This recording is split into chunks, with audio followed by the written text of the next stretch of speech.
మన రక్షకుడైన మన ప్రభు అయిన యేసుక్రీస్తు నామములో మీ అందరికీ కూడా హృదయకాల శుభములు తెలియజేస్తా ఉన్నాను. దేవుని మహాకృపను బట్టి మన జీవితంలో మరొక దినాన్ని దేవుడు పొడిగించి, మన ఆయుష్ కాలంలో మరొక దినమును పొడిగించి, మరొక దినము చూసే ధన్యత దేవుడు తన కృప చేత మనకు అనుగ్రహించి మనల్ని సజీవ లెక్కలు పెట్టిన దేవుడైన మన ప్రభు అయిన యేసుక్రీస్తుకు కృతజ్ఞతాస్తుతులు చెల్లిస్తా ఉన్నాను. ప్రియ దేవుని సంఘమా, దేవుని ప్రజలారా, మనం అందరం కూడా యేసు ప్రభు ఒక జన్మదినం గురించి ఎదురు చూస్తూ ఉన్నాము. క్రిస్మస్ పండుగ గురించి ఎదురు చూస్తూ ఉన్నాము. నిజమైన క్రిస్మస్ అనగానే అభిషక్తుని ఆరాధించడమే నిజమైన క్రిస్మస్. మరి దేవుని ఆరాధించడమే నిజమైన క్రిస్మస్లో మనం అందరం కూడా ఎంతో గొప్పగా సెలబ్రేషన్స్ చేసుకుంటాము. మన ఇంటికి సున్నాలు వేసుకొని, కొత్త బట్టలు వేసుకొని, ఎన్నెన్నో రకాల పిండి వంటలు, మరెంతో భోజనములు సిద్ధపాటు చేసుకొని ఉంటాము. ప్రియ దేవుని సంగమా, దేవుని ప్రజలారా, ఇవన్నిటికంటే కూడా అభిషక్తుని ఆరాధించడము, యేసయ్యని ఆరాధించడమే నిజమైన క్రిస్మస్. యేసయ్యని మన హృదయంలో ఉంచుకొని యేసు ప్రభు మనకు తెలియజేసిన మాటల ప్రకారం సర్వలోకానికి వెళ్ళి సర్వ సృష్టికి సువార్త ప్రకటించేటని యేసు ప్రభు ఏ రీతి అయితే మనకు తెలియజేశాడో ఆ రీతిగా సువార్త ప్రకటించే బిడ్డలుగా ఉండాలి.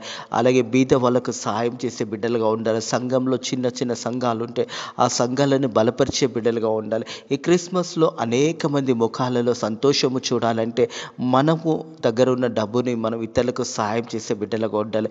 అది వస్త్ర రూపంగా కానీ, వేరే ఆర్థిక ఇబ్బందులు ఉన్న వారికి కానీ ఒక సహాయాన్ని మనం చేసినప్పుడు ఆ క్రిస్మస్ వారి యొక్క జీవితంలో గొప్ప సంతోషాన్ని కలిగిస్తుంది.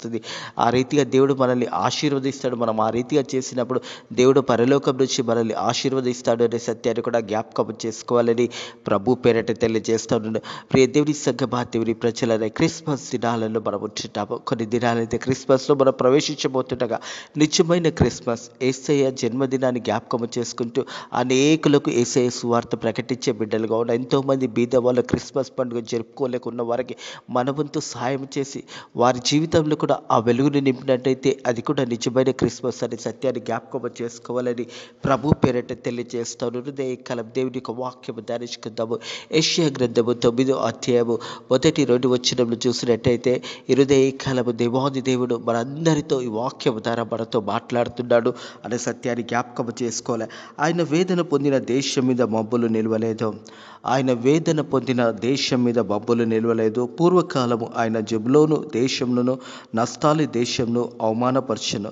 అంతకాలంన ఆయన సముద్ర తీరంన అనగా యోర్దాను నదిని అన్యజనులకు గలిలియా ప్రదేశంలో మహిమగల దానిగా చేసి ఉన్నాడు. ప్రియ దేవుని సంఘమా, దేవుని ప్రజలరా, యేసు ప్రభు మరి దేవాది దేవుడి లోకానికి వస్తున్న సమయంలో 700 సంవత్సరముల క్రితము ప్రవక్త యెషయా మరి తన ప్రవచనాన్ని ప్రవచించి ఉన్నాడనే సత్యాన్ని జ్ఞాపకం చేసుకోవాలి. నిన్నటి దినాన కూడా జ్ఞాపకం చేసుకున్నాము.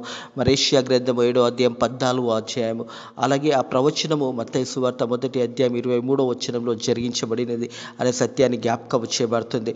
ఈ బైబిల్లో పలికిన ప్రతి ప్రవచనం అనేది దేవాది దేవుడు నెరవేర్చి ఉన్నాడనే సత్యాన్ని జ్ఞాపకం చేసుకోవాలి.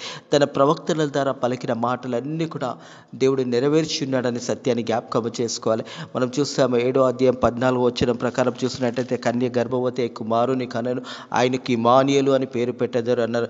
ఆ ఒక ప్రవచనం అనేది 2023 సంవత్సరముల క్రితము మత్తయి సువార్త 1వ అధ్యాయం 23వ వచనంలో నెరవేర్చబడి ఉంది అనే సత్యాన్ని జ్ఞాపకం చేసుకోవాలి.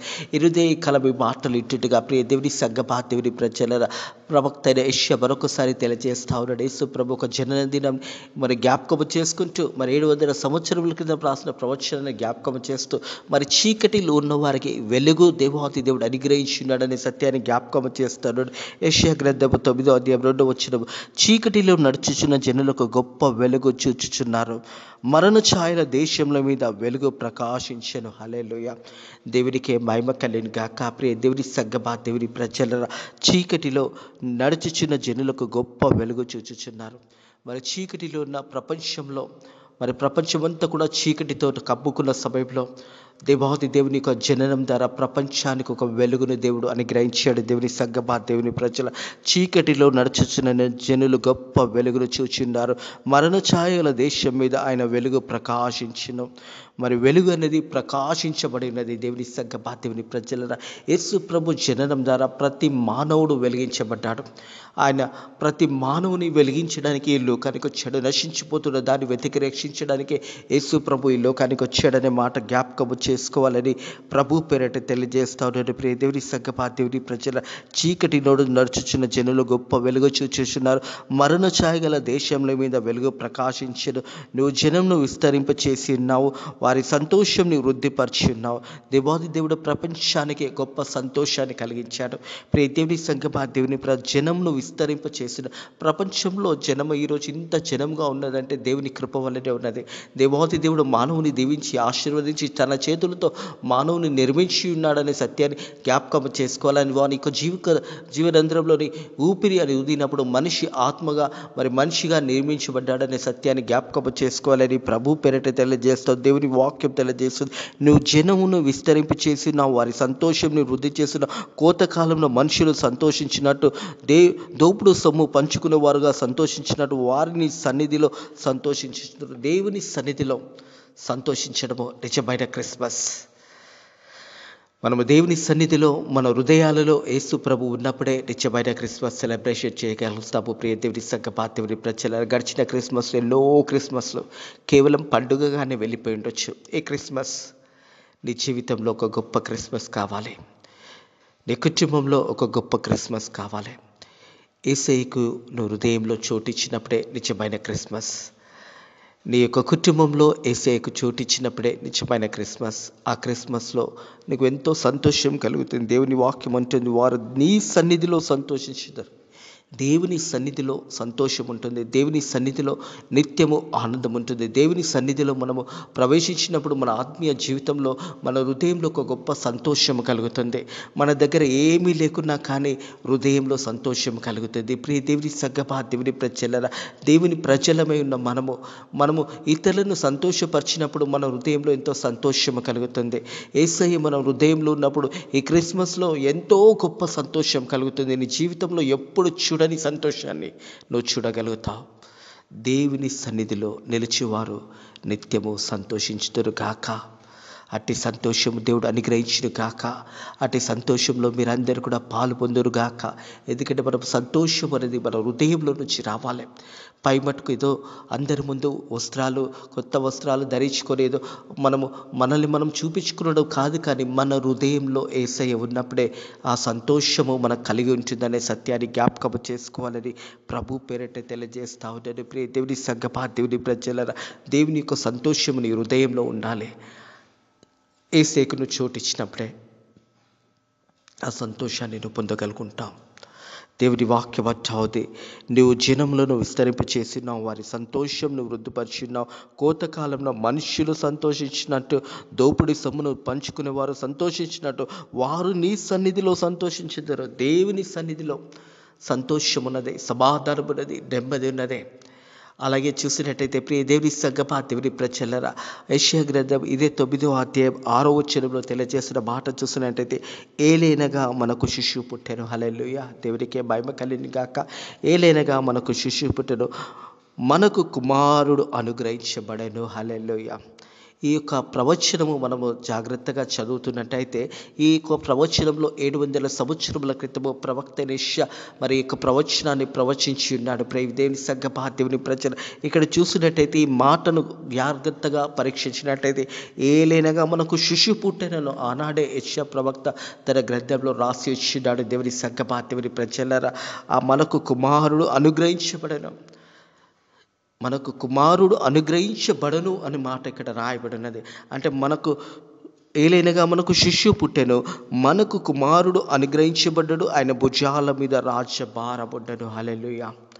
ఆయన భుజాల మీద రాజ్యభారముండెను. మరి ఆ భారము యేసయ్య ఆ భారముతో ఈ లోకానికి వచ్చాడు. మరి ఆ భారము కలిగిన యేసయ్య సమస్త లోక పాపములన్నీ కూడా యేసయ్య తన భుజాల మీద మోసి ఉన్నాడు. ప్రియ దేవుని సంగమా, దేవుని ప్రజలరా, నీ కొరకు నా కొరకు యేసయ్య లోకానికి వచ్చాడు. మన పాపముల నిత్యమై కల్వరి సిలువలో చనిపోయినాడు. ఆ భుజాల మీద రాజ్యభారం ఉండెను. మనందరి పాపాల నిత్యము యేసయ్య కల్వరి సిలువలో చనిపోయి తిరిగి 3వ రోజు లేసి తండ్రి కుడి పార్శ్వంలో కూర్చొని ఈ సమయంలో కూడా మన కొరకు విజ్ఞాపన చేస్తా ఉన్నాడు. ప్రియ దేవుని సంగమా, దేవుని ప్రజలరా, ఆయన భుజాల మీద రాజ్యభారములను ఆశ్చర్యకరుడు, ఆలోచనకర్త, బలవంతుడైన దేవుడు, ఆశ్చర్యకరుడు, బలవంతుడైన దేవుడు. ఏక ప్రవచనం అనేది 700 సంవత్సరముల క్రితము యెషయా గ్రంథములో రాయబడి ఉన్నది. దేవుని సంగమా, దేవుని ప్రజలు, ఏలైనగా మనకు శిశువు పుట్టెను, మన కుమారుడు అనుగ్రహించబడు, ఆయన భుజాల మీద రాజ్యభారముడు. ఆశ్చర్యకరుడు, ఆలోచనకర్త, బలవంతుడైన దేవుడు, నిత్యుడు, తండ్రి, సమాధానకర్తమైన అధిపతి అని ఆయనకు పేరు పెట్టబడెను. హల్లెలూయా. నిత్యుడు, ఎల్లకాలము దేవాది దేవుడు మన ప్రభు యేసు క్రీస్తు మన పక్షాన నిలబడి ఉన్నాడు. మన కొరకు ఈ లోకానికి వచ్చాడు, మానవులను రక్షించడానికి ఈ లోకానికి వచ్చాడు. అందుకే దేవుని వాక్యం తెలియజేస్తుంది, ఆయన భుజాల మీద రాజ్య భారం ఉండడు. ప్రతి ఒక్కరి భారాన్ని యేసయ్య మోసి ఉన్నాడు. ఈ ప్రపంచంలో ఉన్న ప్రతి మానవుని యొక్క భారమును యేసయ్య మోసి ఉన్నాడు. దేవుని వాక్యం తెలియజేస్తుంది. ప్రియ దేవుని సంగమా, దేవుని ప్రజలారా, మనం చూసినట్టయితే రోమా 3:23లో చూసినట్టయితే, రోమా 3:23లో చూసినట్టయితే, ఏ భేదం లేదు, అందరూ పాపము చేసి దేవుడు అనుగ్రహించిన మహిమని పొందలేకపోతున్నానని దేవుని వాక్యము రాయబడింది. ప్రియ దేవుని సంగమా, దేవుని ప్రజలారా, మనం చూసినట్టయితే ఏ భేదం లేదు, అందరూ పాపము చేసి దేవుడు అనుగ్రహించిన మహిమని పొందలేకపోతున్నారు. కాబట్టి నమ్మువారు ఆయన కృపచేతనే క్రీస్తు యేసునందు విమోచన ద్వారా ఉచితంగా నీతిమంతులుగా తీర్చబడ్డారు. ఉచితంగా. మరి ప్రతి మానవుడు కూడా పాపము చేస్తున్నాడు. ప్రతి మానవుడు పాపంలోనే జన్మించాడు, పాపంలోనే ఈ లోకానికి వచ్చాడు. యేసు ప్రభు జననం ద్వారా సమస్త పాపంలో కొట్టుబెట్టబడ్డాయి. దేవుని వాక్యం తెలియజేస్తూ ఉంది రోమా 3:24. కాబట్టి నమ్మువారు ఆయన కృపచేతనే క్రీస్తు యేసునందు విమోచన ద్వారా ఉచితంగా నీతిమంతులుగా తీర్చబడి ఉన్నారు. పూర్వం చేయబడిన పాపంలో దేవుడు తన ఉరిమి వల్ల ఉపేక్షించి ఉన్నాడు. ఆయన తన నీతి కనబరిచి ఉన్నాడు. ప్రియ దేవుని సంగమా, క్రీస్తు యేసు రక్తమందు విశ్వాసము ద్వారా ఆయన కరుణ దారంగా బయలుపరచెను. దేవుడు బట్టి ఆ కాలమందు తన నీతిని కనబరిచి ఉన్నాడు. తన నీతిమంతుడని యేసునందు విశ్వాసించువాడు, విశ్వాసం గలవాడు నీతిమంతుగా తీర్చబడి ఉండటకు ఆయన అలాగా చేసిన. ప్రతి ఒక్కరిని రక్షించడానికే ఆయన కృపచేతనే మనం రక్షించబడి ఉన్నాము. యేసయ్య కృపచేతనే మనం విడిపించబడి ఉన్నాము. మనకు ఒక నిరీక్షణ దేవుడు అనుగ్రహించి ఉన్నాడు. ప్రియ దేవుని సంగమా, దేవుని ప్రజలారా, ఆ నిరీక్షణ ఏంటంటే ఈ లోకంలో జీవించిన కాలం అంతా కూడా దేవుని కృప మనకు తోడై ఉన్నాడు. యేసు అనగానే రక్షకుడు, ఇమ్మానుయేలు అనగానే దేవుడు మనకు తోడై ఉన్నాడు. మనం బ్రతికినంత కాలము యేసయ్య మనకు రక్షకుడుగా ఉన్నాడు. అలాగే చూసినట్టయితే దేవుడు మనకు తోడై ఉన్నాడు. ఇమ్మానుయేలు అనే దేవాది దేవుడు మనకు తోడై ఉన్నాడు. ఒకవేళ మనం దేవుని యందు విశ్వాసం కలిగి జీవించినప్పుడు ఈ లోక ప్రయాసం నుంచి మనం విడుదల పొందుకున్నా కానీ ఆ నిరీక్షణ మనల్ని ఏం చేస్తుందంటే, శరీరానికి మరణం ఉన్నది కానీ ఆత్మకు మరణం లేదు. ఆత్మ తిరిగి దేవుని సన్నిధికి చేరవలసినది. మనం ఆత్మను ఏ రీతిగా దేవుని సన్నిధిలో మన ఆత్మను మనం అప్పచెప్తున్నామో ఒకసారి మనల్ని మనం పరిశోధించుకోవాలని ప్రభు పేరట తెలియజేస్తా ఉండేది. ప్రియ దేవుని సంగమా, దేవుని ప్రజలారా, యేసు ప్రభు ప్రతి ఒక్క పాపి విషయమై ఈరోజు కూడా తండ్రి కుడి పార్శ్వంలో కూర్చొని విజ్ఞాపన చేస్తూ ఉన్నాడు. ఏ ఒక్కరు కూడా నశించుట దేవుని చిత్తము కాదు. ప్రతి ఒక్కరు కూడా రక్షణ పొందుకొని నిజమైన క్రిస్మస్లో ప్రవేశించడమే దేవుని చిత్తమై ఉన్నదనే సత్యాన్ని జ్ఞాపకం చేసుకోవాలని ప్రభు పేరట తెలియజేస్తూ ఉన్నారు. ప్రియ దేవుని సంగమా, దేవుని కాబట్టి నమ్మువారు ఆయన కృపచేతనే క్రీస్తు యేసునందు విమోచన ద్వారా ఉచితంగా నీతిమంతులుగా తీర్చబడ్డారు. ఉచితమైన కృపచేతనే నీతిమంతులుగా తీర్చబడి ఉన్నారు. యేసయ్య మన పాపములను క్షమించిన ప్రకారం మనం ఇతరుల పాపాలు క్షమించాలి, ఇతరుల పట్ల ప్రేమ కలిగి జీవించాలి. మనల్ని దేవుడు ఎంతగానో క్షమించాడు. మన పాపములను దేవుడు యేసయ్య మన పాపములను క్షమించినప్పుడు మనం ఇతరులను క్షమించడము నిజమైన క్రిస్మస్. ఇరుదే కాలము ఈ మాటలిట్టిన సహోదరుడా, ప్రియ అక్క, ప్రియ చెల్లి, ప్రియ అన్న, ప్రియ తమ్ముడు, ఈ క్రిస్మస్లో ఒక సమాధానమైన క్రిస్మస్లో నువ్వు వెళ్ళాలి. ఒకవేళ నీ మీద ఇంకా నువ్వు ఎవరి మీద అయితే కోపపడుతున్నావో, ఇంకా ఎవరి మీద అయితే నీకు అసూయ ఉన్నదో, ఇంకా ఎవరి మీద అయితే నీకు చాలా కోపంతో నువ్వు రగిలిపోతున్నావో, ఇరుదే కాలము ఆ బిడ్డల దగ్గరికి వెళ్ళి క్షమాపణ కొరకు వారిని క్షమించు. ఒక్కసారి వారి దగ్గరికి వెళ్ళి క్షమాపణ కొరుకుంటే నీ హృదయం ఎంతో సంతోషించుతుంది. క్షమాపణ కలిగిన క్రిస్మస్గా ఉండాలి. మనల్ని క్షమించిన యేసయ్య మనం కూడా ఇతరులను క్షమించాలనే మాట జ్ఞాపకం చేసుకోవాలని ప్రభు పేరట తెలియజేస్తా ఉన్నారు. ప్రియ దేవుని సంగమా, దేవుని ప్రజల తిరిగి యెషయా గ్రంథము 9వ అధ్యాయం 7వ వచనంకి వచ్చినట్టయితే, ఇది మొదలుకొని మితి లేకుండా దానికి వృద్ధి వృద్ధి క్షేమము కలిగినట్టు సర్వకాలము దావీదు సింహాసనం మీద రాజుగా నియమించున్నాడు. ప్రియ దేవుని సంగమా, దేవుని ప్రజలారా, దేవాది దేవుడైన మన ప్రభు అయిన యేసుక్రీస్తు యొక్క వంశావళి ఉంటుంది. మత్తయి సువార్త 1వ అధ్యాయంలో చూసినట్టయితే యేసు ప్రభు ఒక వంశావళి ఉంటుంది. ఈ ప్రపంచంలో ఎవరి కూడా వంశావళి ఒక తరము, 2 తరము, 3 తరాలు జ్ఞాపకం ఉంటుండొచ్చు. కానీ దాదాపుగా యేసు ప్రభు జననంలో 14 తరాలు ఇక్కడ రాయబడి ఉన్నాయి. దేవుని సంగమా, దేవుని ప్రజలారా, మరి అబ్రాహాముని మొదలుకొని దావీదు మొదలుకొని మరి యోసేపు మరియ వారి గర్భం మరియ కన్య గర్భవతి అయి కుమారుని కనెను, ఆయనకి యేసు అని పేరు పెట్టేవారు. యేసు ప్రభు వంశావళి అంతా కూడా మత్తయి సువార్త 1వ అధ్యాయంలో రాయబడింది. ప్రపంచంలో ఏ మానవుని యొక్క వంశావళి మరి ఇన్ని తరాలు ఇక్కడ కూడా రాయబడలేదు. కానీ యేసు ప్రభు వంశావళి అనేది మరి మత్తయి సువార్త 1వ అధ్యాయంలో రాయబడి ఉన్నది. అలాగే 700 సంవత్సరముల క్రితం ఎవరి గురించి కూడా ప్రవచనం అన్నది చెప్పబడలేదు. మరి యేసు ప్రభు ఏ రీతిగా జన్మిస్తాడు అనేది ఎవరు కూడా మరి యేసు ప్రభు జననమే తప్ప మరి ఎవరి జననం కూడా ఈ ప్రపంచంలో రాయబడలేదు. ఎందుకంటే సర్వలోకానికి అధికారము దేవుడైన మన దేవుడు తన కుమారుడైన యేసు ప్రభుకు సర్వ అధికారం అనుగ్రహించి ఉన్నాడు. ప్రియ దేవుని సంగమా, దేవుని ప్రజలు, అందుకే దేవుని వాక్యం వచ్చింది, నేనే మార్గము, నేనే సత్యము, నేనే జీవము, నా ద్వారా తప్ప ఎవరు కూడా తండ్రి ఇంటిలో ప్రవేశించలేడని యేసు ప్రభు తెలియజేస్తా ఉన్నాడు. యోహాను సువార్త 14వ అధ్యాయం 6వ వచనం ప్రకారం ప్రియ దేవుని సంగమా, దేవుని ప్రజల హృదయ కలము ఆయన భుజాల మీద రాజ్యభారం ఉన్నదే. మనకు శిశువు అనుగ్రహించబడ్డాడు, మనకు కుమారుడు అనుగ్రహించబడి ఉన్నాడు. ప్రియ దేవుని సంగమా, దేవుని ప్రజలు, ఏలైనగా మనకు శిశువు పుట్టాడు, మనకు కుమారుడు అనుగ్రహించాడు. ఆయన భుజాల మీద రాజ్యభారం ఉండను. ఆశ్చర్యకరుడు, ఆలోచనకర్త, బలవంతుడైన దేవుడు, నిత్యుడు, తండ్రి, సమాధానకర్త, అధిపతి అని అతనికి పేరు పెట్టబడను. సమాధానపతి మనం చూసాం కదా.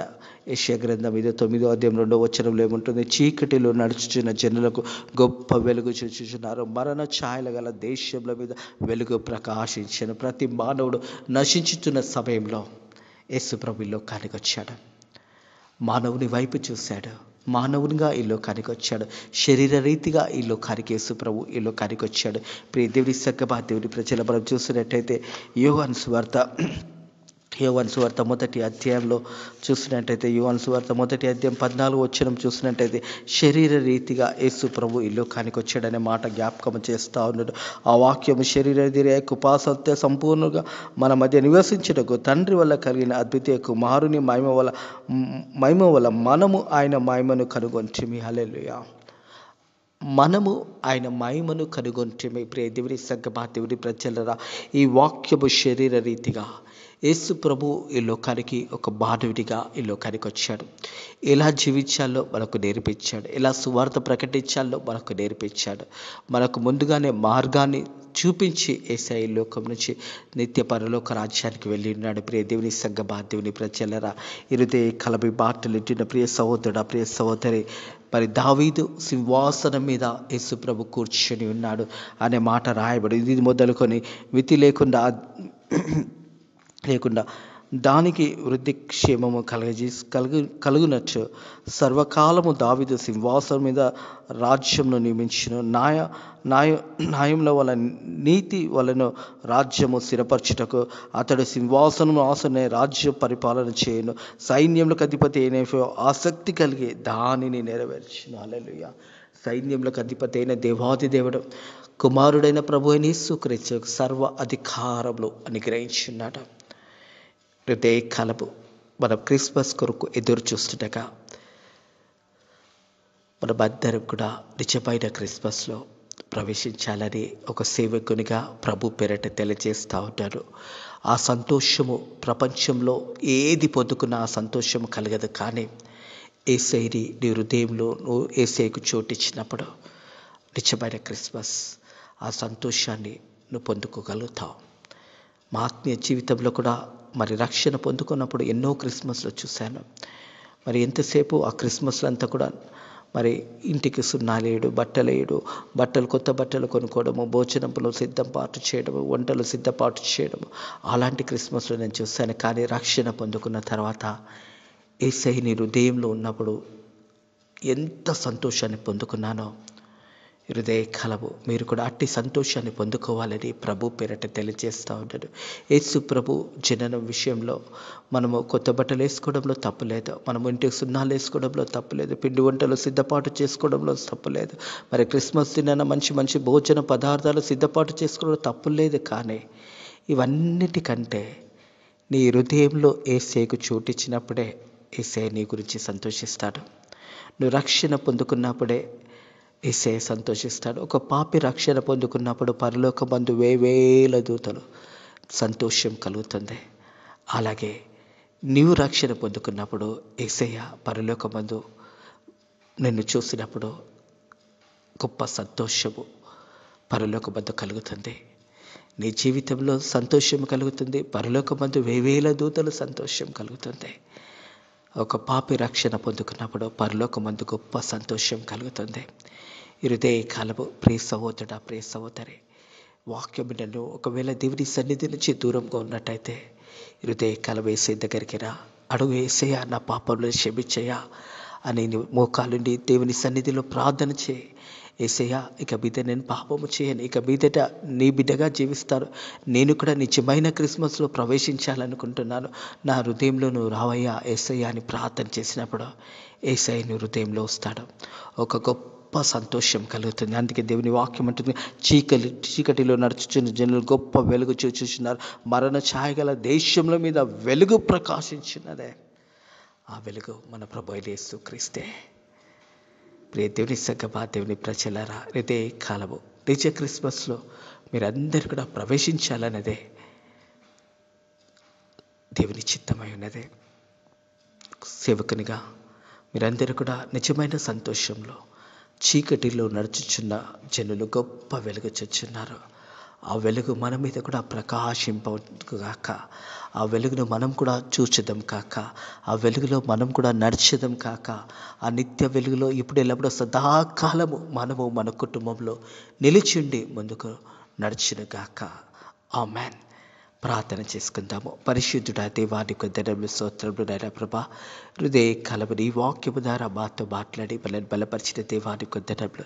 ఈ క్రిస్మస్ దినాల్లో తండ్రి ప్రభా, మరి చీకటిలో నడుచుచున్న జనులు గొప్ప వెలుగు చూచుచున్నారు, మరణ ఛాయగల దేశంలో మీద వెలుగు ప్రకాశించును నాయనా ప్రభా.